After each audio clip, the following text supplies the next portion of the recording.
ಮನೆಯಲ್ಲೇ hotel style taste ಬೇಕಂತ ಹೇಳಿದ್ರೆ ಒಂದು ಸಲ ಈ ರೀತಿ ಮಾಡಿ ನೋಡಿ. ದೋಸೆ, ಇಡ್ಲಿ, ಚಪಾತಿ ಹಾಗೆ ಪೂರಿಗಂತೂ ಸೂಪರ್ ಕಾಂಬಿನೇಷನ್ ಆಗಿರುತ್ತೆ ಈ ವೆಜಿಟೇಬಲ್ ಸಾಗು.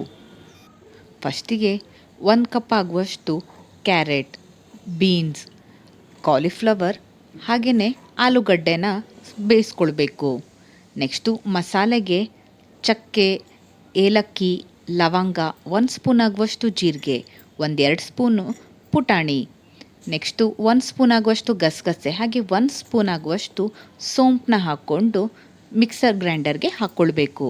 ನೆಕ್ಸ್ಟ್ ಅದೇ ಮಿಕ್ಸರ್ ಗ್ರೈಂಡರ್ಗೆ ಶುಂಠಿ ಬೆಳ್ಳುಳ್ಳಿ ಚಿಕ್ಕ ಚಿಕ್ಕದಾಗಿ ತುಂಡು ಮಾಡಿಕೊಂಡು, ನಂತರ 1 ಕಪ್ ಆಗುವಷ್ಟು ತೆಂಗಿನಕಾಯಿ ತುರಿ, ಖಾರಕ್ಕೆ 2-3 ಹಸಿಮೆಣಸು, 1 ಹಿಡಿಯಷ್ಟು ಕೊತ್ತಂಬರಿ ಸೊಪ್ಪು ಹಾಗೆ 1/2 ಹಿಡಿಯಷ್ಟು ಪುದೀನ ಸೊಪ್ಪನ್ನ ಹಾಕಿ ಗ್ರೈಂಡ್ ಪೇಸ್ಟ್ ಮಾಡ್ಕೊಳ್ಬೇಕು. ನೆಕ್ಸ್ಟು ಒಗ್ಗರಣೆಗೆ 1-2 ಸ್ಪೂನಷ್ಟು ಎಣ್ಣೆ ಹಾಕಿ 1-2 ಮೊಗ್ಗು ಹಾಗೆ 1-2 ಪಲಾವ್ ಎಲೆನ ಹಾಕಿ ಬಾಡಿಸ್ಕೋಬೇಕು. ನಂತರ 1 ಕಪ್ ಆಗುವಷ್ಟು ಈರುಳ್ಳಿನ ಹಾಕಿ ಬಾಡಿಸ್ಕೊಳ್ಬೇಕು.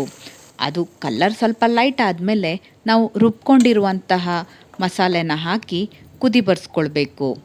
ಆವಾಗ 1 ಸ್ಪೂನ್ ಆಗುವಷ್ಟು ಅರಿಶಿನ ಹಾಗೆ ರುಚಿಗೆ ತಕ್ಕಷ್ಟು ಉಪ್ಪು ಹಾಕಿ ಇದನ್ನು ಕುದಿ ಬರೋವರೆಗೂ ಸಣ್ಣ ಉರಿಯಲ್ಲಿ ಬೇಯಿಸ್ಕೊಳ್ಬೇಕು. ನಂತರ 1 ಕಪ್ ಆಗುವಷ್ಟು ಟೊಮೆಟೊನ ಹಾಕಿ ಸ್ವಲ್ಪ ಕುದಿ ಬಂದಮೇಲೆ ನಾವು ಆಲ್ರೆಡಿ ಬೇಯಿಸ್ಕೊಂಡಿರುವಂತಹ ಎಲ್ಲ ತರಕಾರಿಯನ್ನು ಹಾಕಿ ನಿಧಾನವಾಗಿ ಕೈ ಆಡಿಸ್ಬೇಕು. 1-2 ನಿಮಿಷ ಇದನ್ನು ಮುಚ್ಚಳ ಮುಚ್ಚಿ ಕುದಿ ಬರ್ಸ್ಕೊಳ್ಬೇಕು. ಗ್ರೇವಿ ಕನ್ಸಿಸ್ಟೆನ್ಸಿನ ಚೆಕ್ ಮಾಡಿ ಬೇಕಾದರೆ ನೀರನ್ನ ಆ್ಯಡ್ ಮಾಡಿಕೊಂಡ್ರೆ ಆಯಿತು.